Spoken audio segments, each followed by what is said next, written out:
9월 10일 화요일 정봉주 품격시대 첫 번째 이슈 들어가겠습니다. 그간 소문으로만 무성하던 이명박 정부 시절 문화예술계 블랙리스트 실체가 드러나 충격을 주고 있습니다. 그리고 그 중심엔 역시 원세훈 전 국정원장 지휘하에 있었던 국정원이 있었습니다. 혹시나가 역시나 풍문이 사실로 밝혀진 MB정부 문화예술계 블랙리스트 문제에 대해 세 분 모시고 말씀 나눠보도록 하겠습니다. 고재열 시사인 기자 자리하셨습니다. 네, 안녕하십니까. 예, 문화계 인사들 블랙리스트 언론계는 없었나요? 지금까지 나온 거에서는 문화계였으니까 뭐 언론계도 없지 않았을 것 같습니다. 고재열 기자는 문화계예요, 언론계예요? 저는 양다리입니다. 근데 그 블랙리스트 안 올라간 거 보니까 곁다리입니다. 활동성에 의심이 가는데요. 조대진 변호사 자리하셨습니다. 네, 안녕하십니까. 예. 조대진 변호사는 블랙리스트에 없어요? 네, 그 당시 활동을 하지 않았기 때문에 뭐 그 당시에는 없었던 것 같습니다. 그 당시 문화계 인사 아니에요? 영화사 사장? 아, 아닙니다. 전혀 이렇게 극장 사장. 뜬 소문들이 이렇게 자꾸 노출되고 있어서 아닙니다. 극장 사장 아니세요? 아, 그건 노코멘트 하겠습니다. 순천에 있는 큰 극장 사장이거든요. 아닙니다. 농담으로 하는 줄 알아요, 사람들 다. 최민희 의원님은 부러워갖고 거길 쳐다보세요. 최민희 의원님 자리하셨습니다. 안녕하세요. 예. 저 사실을 알고 있었죠, 최민희 의원님은?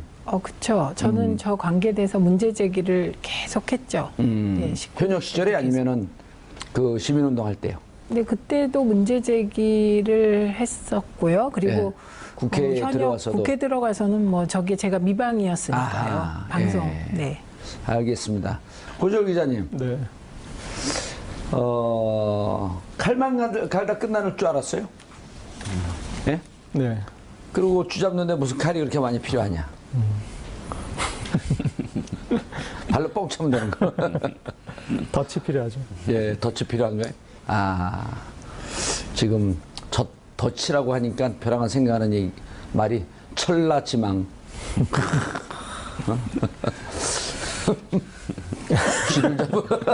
쥐를 잡으러 갑시다. 어떻게 된 쥐죠?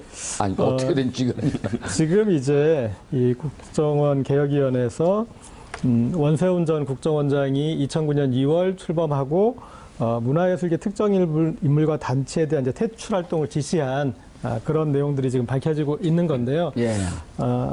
제가 좀 당시 좀 관련 자료들을 좀 찾아보다가 흥미로운 걸 발견했어요. 그러니까 결국은 청와대와 국정원의 이런 문화예술계 MB정부의 블랙리스트가 어떤 연관이 있느냐 하는 그런 문제지 않습니까? 예. 그런데 제가 이거는 있던 걸 발굴한 건데, 그러니까 이명박 정부 말기에 예. 진선미 의원이 지적을 했어요. 그러니까 문화 권력 균형화 전략이라고. 그러니까 이게 말하자면 좌파 청산 전략이에요. 그러니까 문화예술계의 좌파 청산 전략을 그 당시 2012년 말에 문제 제기를 했었는데, 문화 권력 균형화 전략. 네, 그 말은 전략. 균형을 맞추자는데 지금 문화예술계가 좌파의 점령당에 있으니 빨리 저들을 몰아내고 빼앗자 하는 이제 그런 전략이 담긴 청와대 기획관리비서관실 보고서고요. 예. 이게 작성 시기가 2008년 8월 27일이에요. 2008년 8월 27일. 예. 이명박 출범된 지 약 한 5개월쯤 됐을 때요. 그렇죠. 그래서 지금 이제 말하는 국정원의 이 문화예술계 블랙리스트보다도 6개월 정도 전인 거죠. 그렇네요. 네, 그래서 청와대에서 이미 이런 기획을 하고 국정원은 실행을 했다. 이렇게 연결해서 볼 수 있을 것 같습니다. 그걸 좀 미리 주셨으면 우리가 그 그래픽으로 좀 잡았을 텐데 그걸 아주 그 출연도 얄밉게 하시네요. 내 거니까. 아이 얄미워. 조대진 변호사님, 우리는 그 40분 동안 이명박 전 대통령에게 칼끝이 향할 거냐 안 할 거냐 이렇게만 얘기해도 시간이 부족해요. 그렇죠. 예. 뭐 당연히 뭐 칼끝이 갈 것으로 보이고요. 그리고 이제 국민이 그 칼끝이라는 그 표현 자체가 조금 뭐 이게 조금 예리해서 그런데 어쨌든 수사의 종국적인 목적과 방향은 이명박 대통령이 이거를 인지하고 지시했느냐. 뭐 지금 국정농단 관련해서 뭐 대통령이 그리고 김기춘 실장이 이런 부분을 의심을 받고 있는 것도 그리고 책임을 져야 된다고 얘기가 나오는 것도 뭐 통치자가 그리고 통치자를 돕는 사람들이 이런 부분을 이제 강압적으로 이렇게 흐름을 만들려고 했다는 것 자체가 지금 책임을 져야 된다는 부분으로 나오고 있거든요. 그렇기 예. 때문에 이명박 대통령도 이런 부분들을 인지했다면 당연히 관련된 부분은 확인을 해서 책임을 져야 된다고 보여집니다. 재밌는 게요. 박근혜 전 대통령에도 지금 블랙리스트 관련한 혐의가 18개 혐의 중에 들어가 있잖아요. 네. 들어가 있죠. 블랙리스트 이건 직권남용의 그 혐의로 따지게 되면 직권남용인 거죠. 그렇죠. 네. 예, 직권남용에 의한 권리행사 방해. 네. 그리고 18개 혐의 중에 이게 들어가 있고, 그리고 이미 이거로 김기춘, 조윤선만 뺀 나머지 6명이 유죄를 받았고요. 네. 그러면 이것이 하나의 판례로 형성이 되면, 그리고 대법까지 이게 확정이 된다고 한다면 이명박 대통령이 했던 것도 이 틀 안에 그대로 짜맞춰지는 거 아닌가요? 그렇죠. 일단 직권남용에 관련된 부분, 지금 최순실 박근혜 전 대통령 관련해서는 김기춘 실장이 주도적인 역할을 했다라고 지금 알려져 있고 기소된 상태거든요. 근데 예. 지금 이명박 대통령 사건 같은 경우에는 그 원세훈 전 국정원장이 되게 주도적인 역할을 아마 어허. 했을 것이다. 예. 라는 부분 때문에 아까 말씀 주신 직권남용 말고도 아마 원세훈 전 국정원장이 적극적으로 개입했다면 국정원 직원법 위반, 국정원법 예. 위반도 아마 관련돼서 아마 기소될 것으로 보입니다. 그럼 이제 뭐 그 원세훈 전 원장은 지금 4년 살고 있는데, 이번에 이제 그 민간인, 외부 댓글팀이 팀장들이 지금 48명이라는 거 아니에요? 팀은 30개. 이거 돼갖고 이제 그 국고 손실, 죄가 되면 5년에서 50억이 넘어갈 것이 분명하니까 5년에서 무기징역까지. 아유, 그럼 살아생전에 못 나오시는 거 아닌가? 그러니까 지금 변호사들이 생각하는 게 지금 그 원세훈 전 원장이 지금 받았던 거 저번에 예. 이제 검찰이 변론 제기를 신청하지 않았습니까? 이런 추가 증거가 있으니까 변론을 제기해서 형량에 관련된 부분을 더 따져봐야 된다라고 했는데 재판부가 보진 않았습니다. 그러니까 추가된 증거는 이전에 제출된 증거하고 뭐 질적으로 비슷하기 때문에 그거는 별 문제가 안 된다라고 했기 때문에 지금 4년을 받았는데 예. 지금 드러나고 있는 부분들은 그거보다 훨씬 더 질적으로 큰 부분들이 많거든요. 그러니까 지금 확정되고 재판받은 4년은 문제가 아닐 정도로 더 큰 먹구름들이 지금 다가오고 있다 이렇게 봐야 될 것 같습니다. 먹구름이 아니라 정의의 심판의 밝은 구름 아니에요? 그렇죠. 그건 이제 본인이 보기에는 아마 먹구름으로 보일 겁니다. 본인한테는 먹구름이고. 이분들이 다 친한 분들 아니에요? 네, 지금 그 5개 분야 82명 예. 중에 저하고는 뭐 무지하게 친한 분들입니다, 주로. 무지하게 친해? 네. 친해도? 네. 어떻게. 이분들 지금 웃으면서 얘기하지만 그때는 무척 이상하게 프로그램에서 하차했고. 그렇죠. 예, 그리고 문성근 전 민주당 대표까지 하셨죠. 예. 이분의 경우는 뭐 일단 노사모 하면서 방송 활동이 어렵긴 했는데 이명박 정부 들어서면서부터 이분이 어떤 영화에 나가려고 한다. 그러면 펀드가 끊기고 뭐 이랬다는 거 아닙니까? 예, 그래서 그래서 그때부터 영화 활동도 전혀 못했어요. 못했고요. 그 이상한 좀 사이코패스 비슷한 영화의 주인공을 하면 그거를 케이블에서 계속 돌렸죠. 예, 그래서 아주 묘한 정말 그것도 좀 이상한 그러네요. 것입니다. 그리고 뭐 여기뿐만 아니라 명계남, 뭐 진중권, 조정래 그러네요. 이 전부 다 명계남, 문성우 이런 분들은 노사 활동을 하긴 했지만 대한민국에서 정말 자타공인하는 명배우들 아니에요? 그렇죠. 문성근님은 한때 국민 배우였고요. 예. 한때 우리나라 영화는 명계남이 나온 것과 안 나온 것으로 바뀐다. 이렇게 구분된다는 얘기가 나올 정도예요. 지금의 이제 오달수 비슷한 그런 거였죠, 명계남. 이경영이죠. 아니죠. 오달수, 그렇죠. 오달수, 이경영. 이경영. 조연으로서 영화를 맛깔나게 좀 빛내주는. 네. 근데 서양과 무관하게 이런 분들은 영화에 나오게 했어야 되는 건데. 그렇죠. 그래서 저는 이제 이번에 요 이명박의 블랙리스트, 이건 너무 잘 네이밍한 것 같아요. 이명박의 블랙리스트. 네, 라고 저는 명명을 하는데 이걸 보면서 역시 우리가 이명박근혜 정부 이렇게 얘기를 했거든요. 예. 이명박근혜 정권. 아하. 그래서 블랙리스트도 방송 장악도 시조는 이명박 정부였다. 그리고 박근혜는 이명박이 깔아놓은 방송 장악에 그 결과를 향유했다.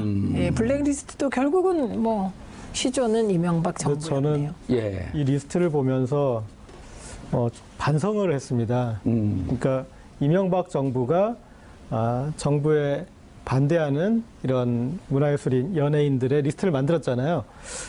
생각을 해보니까 제가 정보 보고를 한 격이 됐더라고요.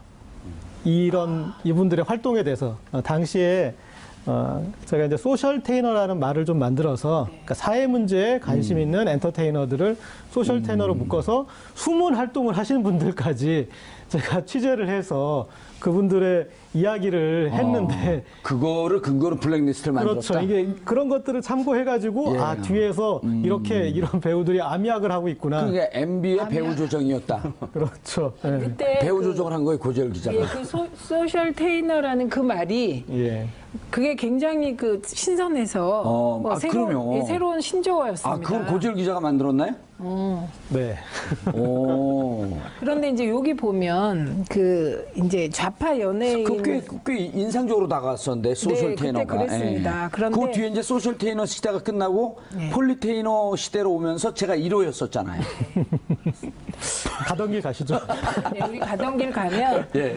왜 이제 원세훈 그 국정원이 좌파 연예인 대응 TF 이렇게 만들었다고 예. 했잖아요. 근데 이게 연예계만 그런 게 아니고요.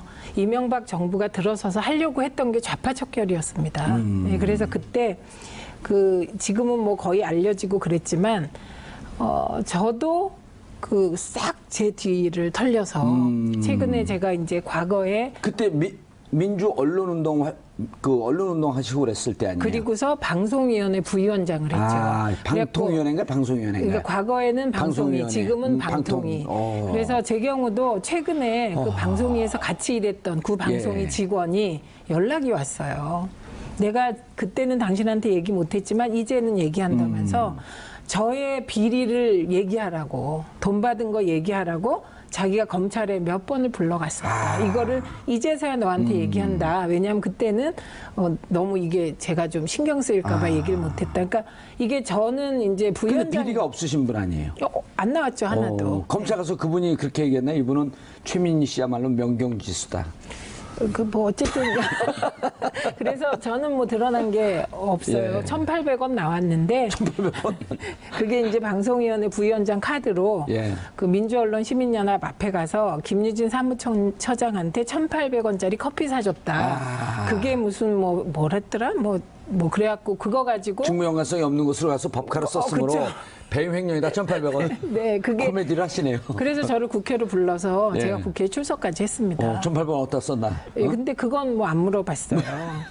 그래서 그 당시 분위기가 예. 저가 그 정도였기 때문에 그때 정말 2008년 초에는 예. 그러니까 모두가 좌파였고 이전 정부에서 종사했던 사람은 그래서 대대적인 이렇게 얘기하면 그렇지만 소탕 작전이 벌어질 때라 그때 하도 닥달 당하던 공무원이 나는 영혼이 없다고 얘기할 정도였거든요. 예. 그래서 그 연장선상에서 연예인은 이제 리스트 만들었고 저는 이 리스트가 전 영역에 다 있었을 거라고 예. 봅니다. 그러니까 저게 그 문화 권력의 지형을 좀 그 균형 있게 만들겠다. 그러니까 이런 거거든. 좌파나 진보 진영이라고 얘기하지도 않고 이제 국민들이 우리 좌우 이제 컴플렉스가 있는 나라니까 좌파라고 네이밍을 딱 해놓는 순간 이것은 경우에 따라서는 북한 김정은 정권에 추종하는 빨갱이 세력이다라고 이렇게 몰기에 무척 편한 네이밍 아니에요? 좌파라고 하는 게. 예. 그렇죠. 예를 들어 그 민주 인사라든지 과거에는 무슨 제야 운동권 인사 이렇게 했단 말이에요.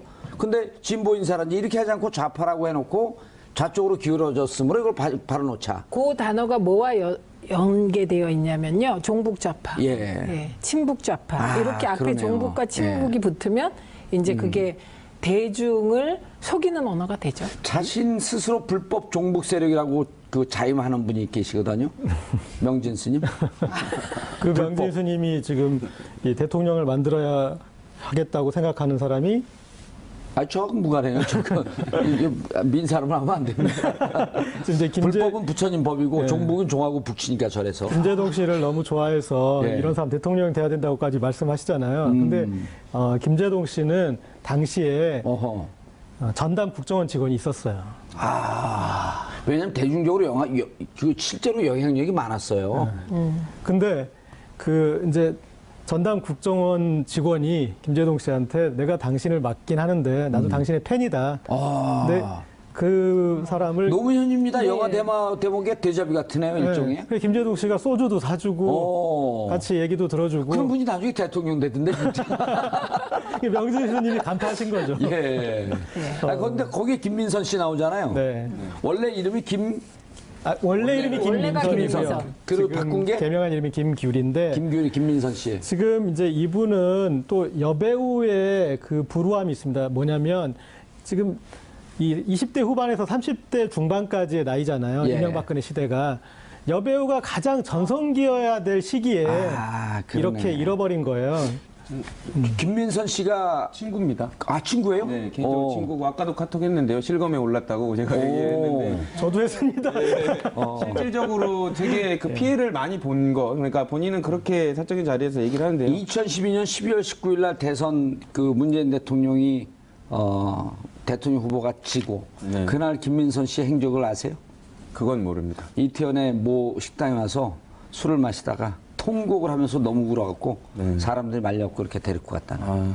네. 그러니까 뭐가 본인이 하려고 하면 뭔가 자꾸 엉키고 안 되고 이런 부분들이 처음에는 자기 탓인 줄 알았는데 그게 아니라 그래서 이름까지 막 개명한 거 아니에요? 그렇죠. 그래서 이게 이름을 안 되는 바꿨는데 거예요. 이름을 바꿨어요. 이게 너무 연기가 안 돼. 연예 활동이 안 풀린다고. 그게 정권의 예. 블랙리스트 때문인 거. 계속 얘기해서 이게 재밌습니다. 네네. 예. 어쨌든 그런 부분들 때문에 본인이 그런 그 얘기를 하더라고요. 근데 본인은 처음에 그런 생각을 했던 게 어떻게 이제 그 국가라는 뭐 이런 부분이 내가 의심하는 대로 정말로 이렇게 통제를 했겠느냐라고 생각이 됐는데 예. 이제는 다 드러나고 있지 않습니까?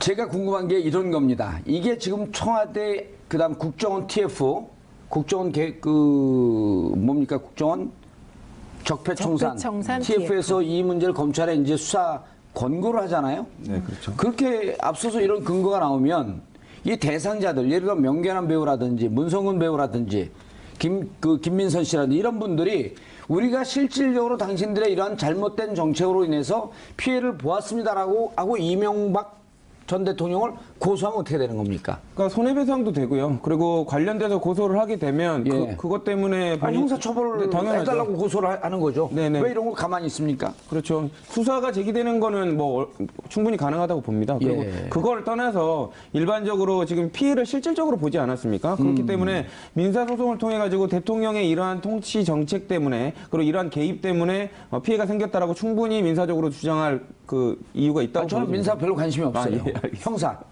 근데 그 고소는 그러니까 수사기관이 인지하게 하는 건 얼마든지 가능합니다. 그리고 지금 이 피해가 현재 진행형입니다. 그렇죠. 10여 년 전 일이 아니라 이를테면 그런 이제 김민선 씨가 그런 것에 대해서 이제 코멘트를 하지 않습니까? 그리고 예. 내가 낸 세금으로 내 발목을 잡았구나. 이제 그런 말들을 한 것들에 대해서 기사가 나오잖아요. 예. 그러면 그 기사에 일베 성향의 그런 사람들이 악플을 계속 다는 거예요. 그래서 또 스트레스를 주고. 자기는 예. 10년 만에 억울함이 해소되나 싶었는데 그 밑에 달린 댓글들은 또 다 자기 욕인 거예요. 예. 그런데 기억하시는 분들이 있는지 모르겠지만 일베 쪽에 좌파 연예인 리스트라고 빨갱이 연예인 리스트 그런 식으로 해서 이와 거의 흡사한 리스트가 있어요. 그러니까 이분들은 그런 국가 권력에 의해서 이렇게 이제 단죄되고 피해를 입은 것과 함께 그런 것들이 또 한 차례 그런 이 우파 네티즌들한테 공유되면서 예. 다시 또한 그 대중 연예인이기 때문에 대중들의 반응이 제일 뼈아프거든요. 예. 근데 대중들이 본인들을 타겟으로 해서 이렇게 공격을 가하니까 좀 이중의 피해를 입게 되는 거죠. 이런 거네요. 조대진 변호사님. 일테면 이 국가가 그러니까 그 수구 성향의 국가가 국정원을 동원해서 가이드라인을 주고 그럼 그 가이드라인을 자양분으로 삼아서 일베나 이렇게 그 성향의 극우 보수 성향의 이런 사이트에서 다시 한번 이들의 명성에 흠이 갈 수 있는 댓글을 달고 그렇죠. 그 댓글을 다는데 하나의 바람을 또 잡아주면서 방향을 잡아주는 게 민간 댓글 부대고 그렇죠. 국정원은 지침을 주고 그럼 군에서 이것들이 간첩이네 하면서 사이버 사령부가 해서 너댓게 팀이 그냥 난도질을 해대는. 그렇죠. 그러니까 사실상 한 명, 그 대상은 한 일개 개인인데 조직적으로 여러 사람이 여러 가지 방식으로 해서 초토화를 시키는 거죠. 댓글을 뭐 활용해가지고 이 사람의 이미지를 망치고 예. 망친 이미지 가지고 또다시 이렇게 의심사고 정부 정책에 반한다고 또 분류하고 그렇기 때문에 사실상 저항할 수 있는 방법이 없고요. 당사자들은 그렇게 했다고 그러더라고요. 왜 이렇게 내 일이 안 풀리나, 내 사주가 안 좋은가, 예. 뭐 이런 그래서 이름도 바꿔봐야겠다 이런 생각까지 했는데 결국에는 국가가 주식적으로 개입했을 가능성이 높아지는 분위기입니다. 근데 이 부분에서 최민희 의원님, 네. 제가 이제 우리가 방송을 보는 분들이 신문 기사를 못 보는 분들도 계시고 네, 그렇기 네. 때문에 실질적으로 대표적으로 어떻게 이분들이 피해를 받는지 소개를 좀 해주시죠. 네, 이거는요. 우선 첫째는 대표적으로 김제동, 김미화, 김여진 씨 예를 예. 들어보면 될 아하. 것 같아요. 그리고 이게 다 문제가 됐습니다. 그 당시에. 그래서 김제동 씨가 출연하는 어떤 프로그램을 예. 국정원이 나서서 프로그램 자체를 폐지시켜라. 어허. 이렇게 나온 거예요. 예. 그게 환상의 짝꿍이라는 겁니다. 어. 예, 그런데 실제로 2010년 7월에 MBC 환상의 짝꿍 사랑의 교실이 폐지됩니다. 예. 예, 그리고 이제 김미화 씨 같은 경우는 그 세계 아니, 김제동 거 조금 더 소개해 더 줄 할까요? 예, 내용이 많네요. 예, 많습니다. 예, 그리고 김제동 씨 거 다시 한번 예. 예, 이게 이제 2010년 5월에 노무현 전 대통령 추도식 사회를 맡았어요. 예, 시청 앞에서 열린 거였었죠. 노제. 네. 예. 그런데 그때 엠넷에 녹화까지 마친 김제동 쇼라는 게 있었습니다. 어허. 그런데 이게 5월 첫 방송 나온다고 고지도 된 걸로 아는데 연기가 되다가 6월 초에 김제동이 하차하겠다고 의사를 그 표명했습니다. 내부에서 무슨 얘기가 진행됐는지는 잘 모르지만. 그럼 모르지만 어쨌든 그 진행 상황이 그렇고요. 그다음에 김미화 씨 같은 경우는 예. 이분이 꼭 친정부라기보다는 예. 여성단체 연합의 뭐 소위 시민단체 쪽에 그 예. 무슨 행사에 사회도 보고 그랬어요. 그러니까 성향 자체가 되게 좀 리버럴하고 그렇죠. 개혁적인 예. 분이었어요. MBC 특정 라디오 진행자 퇴출 유도. 이거는 MBC 프로그램 저거 아닌가요? 그 세계는 지금 김미화의 세계는 그리고 우리는 아. 이게 되게 인기 프로그램이었어요. 김미화 세계는 그리고 우리는. 네, 근데 여기에서 하차했고요. 그때 예. 김미화 씨가 그랬어요. 이거는 호응도 높고 시청률도 높은데. 청취율입니다. 예, 죄송합니다. 청취율도 높은데 왜 이거 내가 그만둬야 되냐 이런 어허. 얘기도 했던 거죠. 많이 문제가 됐었죠, 저게. 그렇죠. 저거는 굉장히 문제가 됐고요. 그다음에 예. 김여진 씨 있습니다. 아하. 예, 근데 이분은 진짜 매력적인 예. 여성 탤런트인데요. 이분도 마찬가지입니다. 국정원 활동 내역을 보면요. 그 내용에 MBC 특정 문화 연예계 출연 인물 퇴출 유도 이게 청와대까지 보고가 됐어요.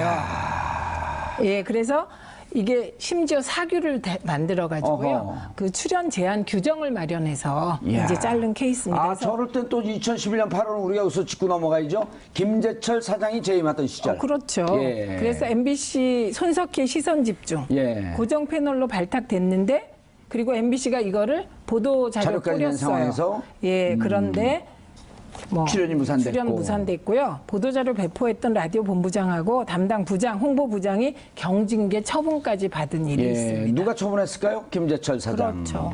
아하.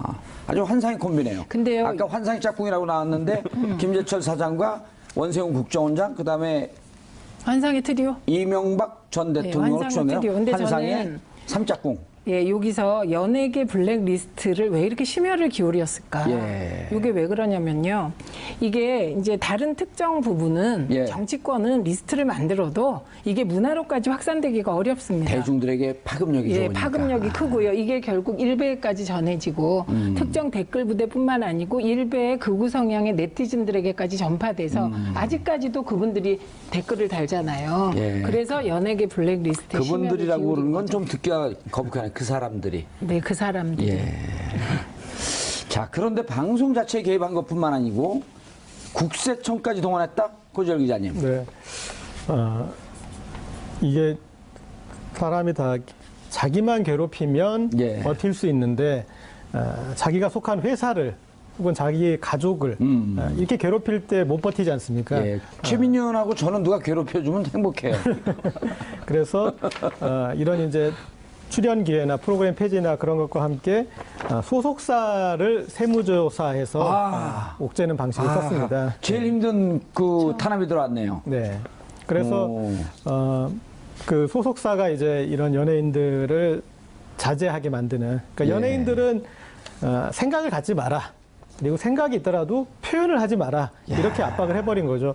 이 이제 리스트 중에 이제 나중에 또 이렇게 드러난 분 중에 유준상 씨가 있는데 그분은 이런 사회활동이나 이런 걸 전혀 하지 않고 유준상 씨요? 예, 넝쿨당에 나왔던 그 유준상 네, 씨인가요? 그 배우인데 이유가 뭐냐면 노무현 대통령 그 이제 검찰 조사 받고 그럴 때 대검찰청 게시판에다가 어허. 게시판에다 이렇게 항의글 하나 썼는데 그런 자기 의사 표현했던 것들이 나중에 이제 이런 그 리스트까지 오르게 되는 그런 일이 몰랐네요. 있었거든요. 아니 유준상 씨는 2012년에 그 누구죠 그 여자 배우와 넝쿨채 굴러 김남주 씨하고 함께 넝쿨채 굴러 들어온 당신 넝쿨당. 그분 지금 조작에 나오는 분이죠? 네, 맞습니다. 예. 네, 어머. 아, 제가 그분이 대일외고 출신이에요. 그래서 제가 그 외고 폐지할 때 그분 생각이 늘 나고, 그 다음에 2012년에 그 감옥에서 그걸 틀어줘갖고 열심히 봤어요. 넝쿨당을. 예? 네. 근데, 그때 넝쿨당. 근데 정말 사회활동을 안 하시던 분인데, 네. 댓글 하나 달았다고. 예.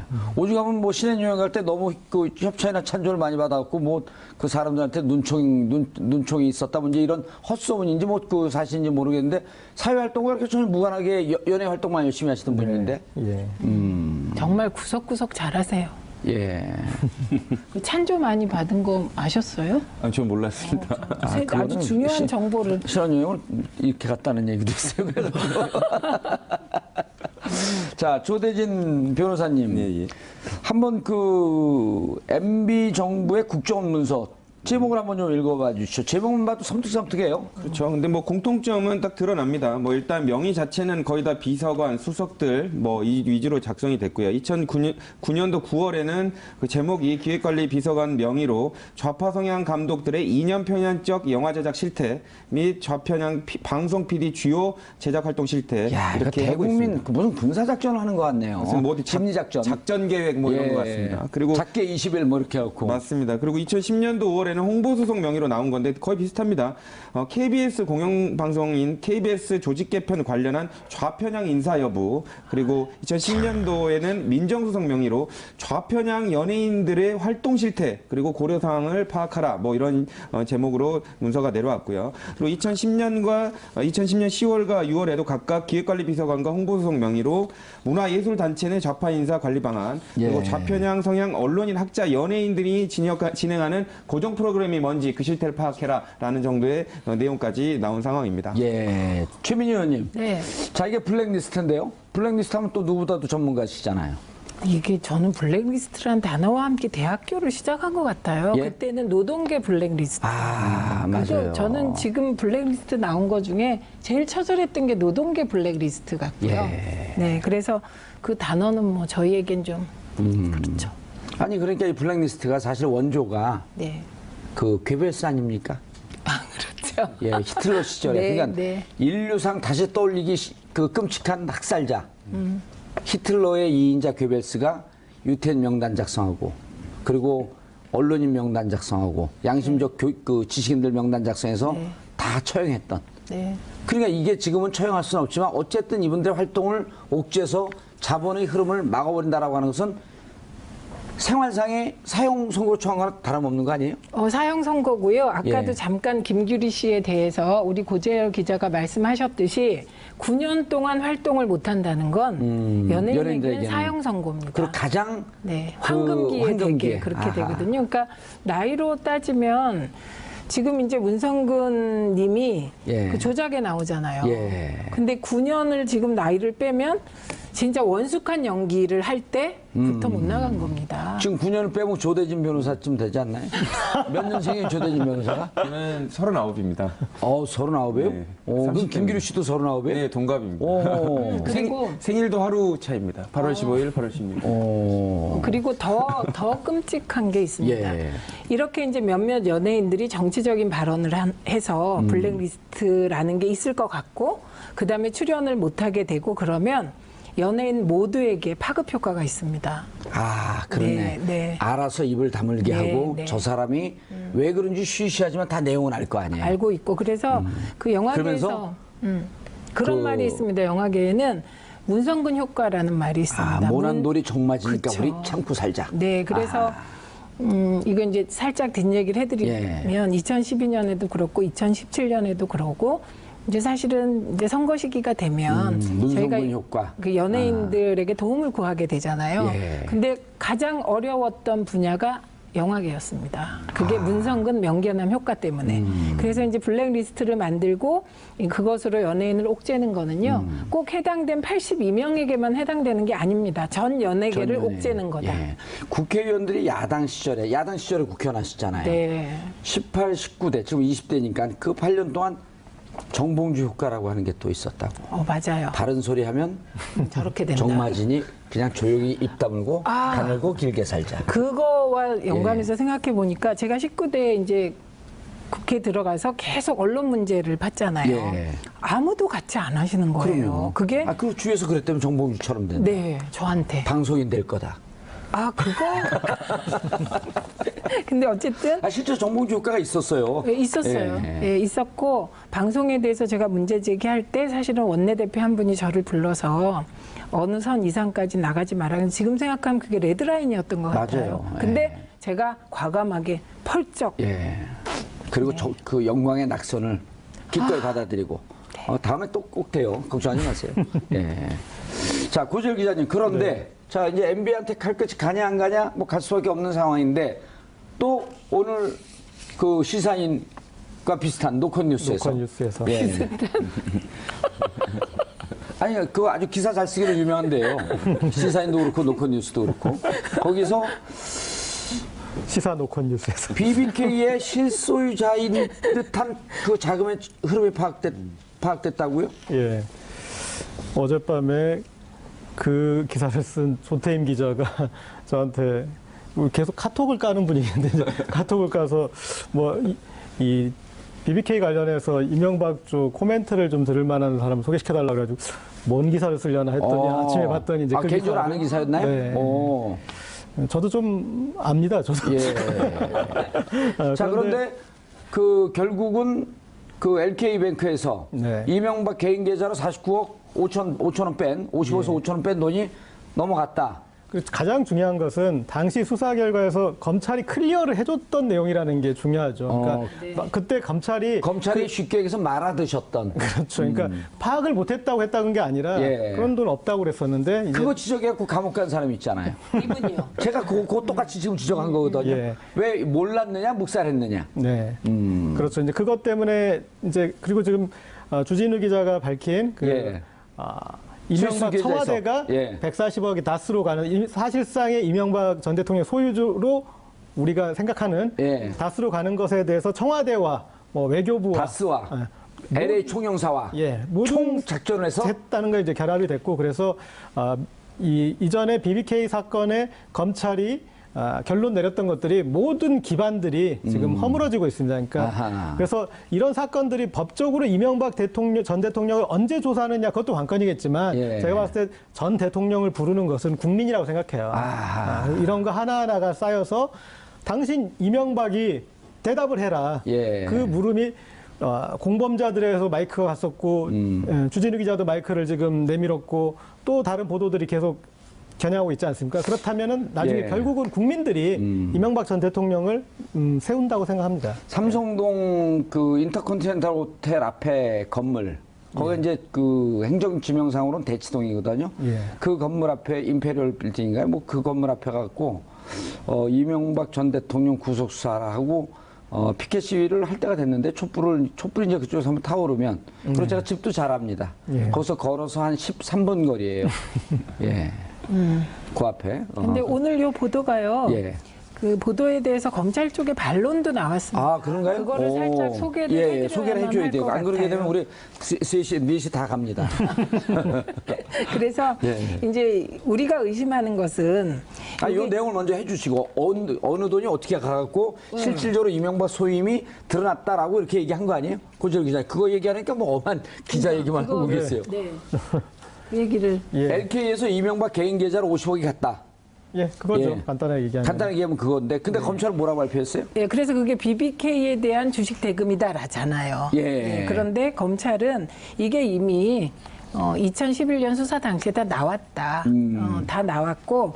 2007년. 2007년에 예. 다 나왔고 이건 BBK 대금이 아니라 이명박이 가지고 있던 LKE 주식 대금이다. 예. 네, 그렇게 해명을 했습니다. 그러니까 LKE 주식을 가지고 있었다라고 하는 사전 증거가 있으면 우리가 믿거든요. 근데 그거 없습니다. 근데 그건 없어요. 그건 아직 밝히지 안 않고. 나왔습니다. 예. 네. 그걸 밝혀주면 우리가 믿을게요.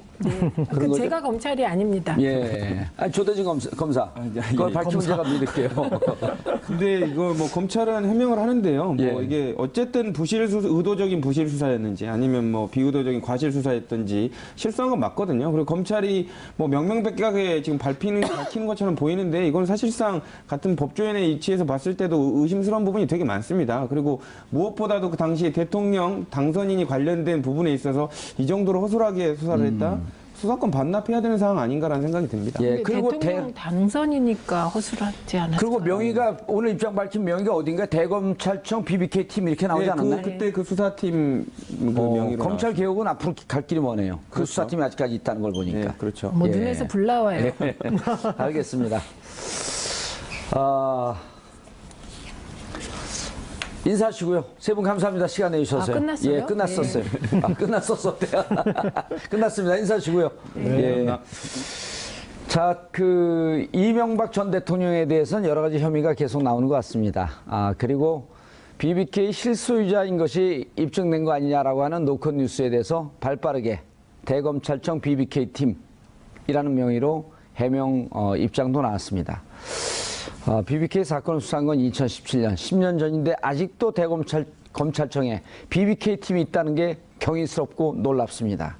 검찰 개혁 갈 길이 먼 것 같습니다.